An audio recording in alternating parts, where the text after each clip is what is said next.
we have a lot of discussions with business owners and business leaders, and they don't seem to understand. They're always surprised.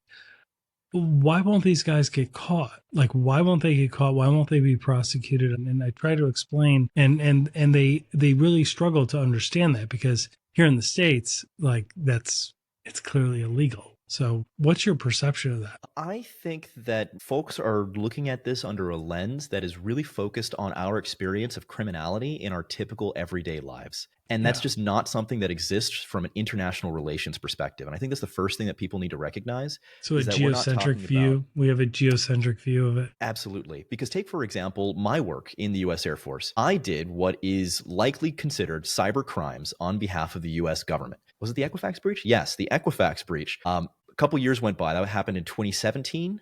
Yes, Yes. 2017.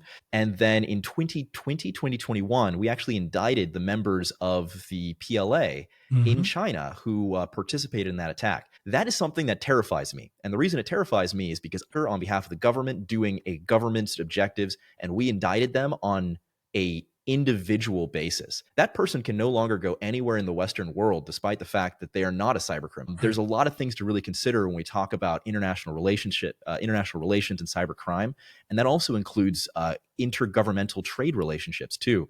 So I think the next one that's really interesting to kind of consider is the Colonial Pipeline breach, because we do have some degree of teeth here. Somebody went to jail for the Colonial Pipeline breach. The individual happened to step across the border in Poland. That is an extradition country, and they extradited the individual, and he was prosecuted and is now in jail.